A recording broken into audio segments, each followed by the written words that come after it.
দেখি দেখি দেখি, এটা নিতে হবে। দেখি দেখি দেখি না, হ্যাঁ হ্যাঁ দেখি চোখটা দেখি,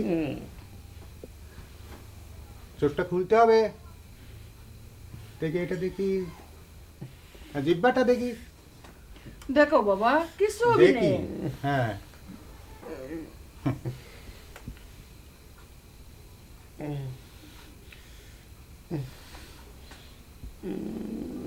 জ্বর ছাড়া তো আর কিছু পাচ্ছি না। একটু ভালো করে দেখেন খিজির ভাই, সাওয়ালটা কেমন ছটফট করতেছে। হ্যাঁ শর্টফটই করতেছে, আর নারীর গতিও তো দেখি বেশ চঞ্চল।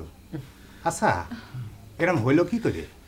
ঝড় বাদলেরও তো দিন না যে বৃষ্টির পানিতে ভিজে জ্বর এসেছে, কিংবা ওই ঝড়ের হাতে বাঁচার জন্য দৌড়াইতে গিয়ে ঝপাত করে পড়ে গিয়ে আছাড় খেয়ে ব্যথা পেয়ে জ্বর এসেছে, তা তো না। অনেকটা ঝড়ের মধ্যেই পড়েছিল বলা যায়।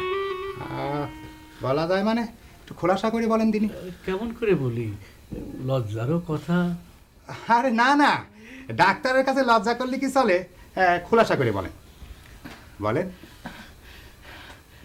আসলে কোনো একটা ঘটনায় ও ভয়ও পেয়েছে, আবার লজ্জাও পেয়েছে। লজ্জাও পেয়েছে, ভয়ও পেয়েছে। ভাবি সাহেব, আসলে লজ্জা ভাঙার ওষুধ তো আমার জানা নাই, আর ভয় যদি পাইয়ে থাকে তাহলে আমারে না দেখায় কোনো কবিরাজ ডেকে এনে তারে দিয়ে ঝাড়ফুঁক করান। কি ব্যাপার, ঝাড়ফুঁকের কথা শুনে সাওয়াল আটকে উঠলো মনে হলো। ওই ঝাড়ফুঁকের জন্যই তো এই অবস্থা। বুঝলাম না, আসলে উপরির ব্যায়াম তো ঝাড়ফুঁকেই ভালো হয় জানি। উপরি কনে দেখলেন?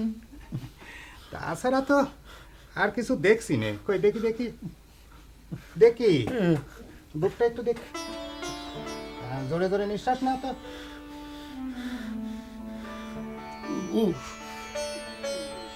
বুকে মনে হচ্ছে একটা দাগ, মনে হয় একটা বাড়ি টাড়ি খেয়েছে। সেটাই তো করছি, বুকের ব্যথায় যে জ্বরটা আসিছে সেটা একটু কমানোর ব্যবস্থা করো। জ্বরটা কমলে শহরে গিয়ে ডাক্তার দেখে আনবো নি। আচ্ছা ঠিক আছে, আমি ওষুধ লিখে দিয়ে যাচ্ছি, কিনে নিয়ে খাওয়াই দিন। আর যদি উপরির ব্যায়াম হয় না, তাহলে পরে এই ওষুধই জ্বর নাও সারতে পারে। এই আম্মা, উপরি কনে দেখলেন? সাওয়ালটা নরম বলে কোনো একটা ছোট্ট ঘটনায় বিছানায় পড়ে গেছে। ভাবি সাহেব, ছোট ঘটনা বলে তারে অবহেলা করবেন না। আজকে যেটারে আপনার কাছে তিল মনে হচ্ছে, সেটা এক সময় তাল হয়ে পেকে গাছটা ধবাস করে পড়বে, তখন আর কিন্তু আটকায় রাখতে পারবেন না। তোমার কথাটা বুঝলাম না। আমি ডাক্তার মানুষ, সব দিক খেয়াল না রাখলে কি চিকিৎসা করা যায় কান? সেটাও ঠিক। এই যে রজবরে দেখতে এসে ওর সম্পর্কে কত কিছু জানলেন, সব কিছু না জেনে কি চিকিৎসা করা যায়? এমনকি সাওয়ালটার বিয়ে শাদির কী অবস্থা সেটাও জানলেন। ভাবি সাহেব, বিয়ে তো মানুষের জীবনেরই একটা অংশ। তাই কথা হচ্ছে কি, যে সওয়াল অল্পতেই ভয় পায়, লজ্জা পায়, আর ছোটোখাটো ঘটনায় বিছনায় শুয়ে পড়ে, তার বিয়ে শাদির ব্যাপারে একটু চিন্তা ভাবনা করে দেওয়াই দরকার। তাছাড়া আপনার ভাতিজার তো বয়স এখন ভাটির দিকে, তার আর বিয়ে করার দরকারটা কি? চাচাজি, তাহলে আমার কি হবে? হবি বাবা, নিশ্চয়ই হবি। একটু সেরেও সুন্দর একটা মাইয়ে দেখে কামটা সেরে ফেলাবানি। তা আগে সারেননি কেন? মন মতো মায়ে পাওয়া যায়নি তো, তাই।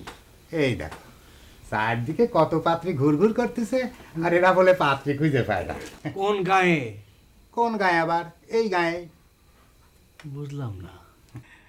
বুঝতে হলে দেখারও চোখ থাকতে হয়। কি ব্যাপার, তাকাতাকি করতেছেন কে? আমি ভিন গায়ের মানুষ, একদিনেই কত কিছু দেখে ফেললাম, আর আপনি গায়ের মানুষ হয়ে আজ পর্যন্ত কিছু দেখেননি। আসলে আপনারা মনে হয় ঘাঁটা দিয়ে হাঁটার সময় চোখ বন্ধ করে হাঁটেন, তাই না?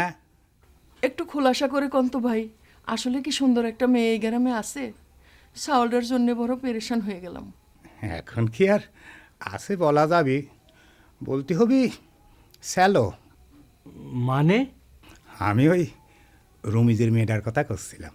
ও কুসুম, তা দেখতে খারাপ না, কিন্তু ওরে কি রজবের সাথে মানায়? ছোট মানুষ। ছোট মানুষ, আর ওই মেয়ের কথা এখন ভাইবেও কোনো লাভ নাই। ও নজরটা এখন আসমানের দিকে। এসব কি করছিস ওরে সাদা শীতে বাইয়ে? সাদা চোখ দিয়ে দেখলি তো সাদাই মনে হয়। আজকে আমি ওই গরমের বাগানের পাশে রাস্তার ধারে যে লটঘট দেখলাম, আমার তো শরমে একেবারে মাথা নিচু হয়ে যাচ্ছিল। আর একটু হলে তো আমি মাটির মধ্যে মিশে যাইতাম। ওমা, কার সাথে?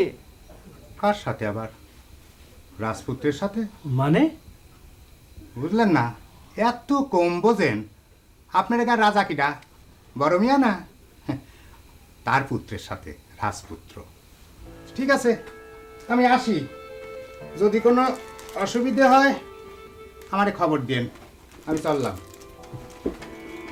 আরে যে লিখে দিয়ে গেলাম, ওষুধ নিয়ে এসে খাওয়াই দেন।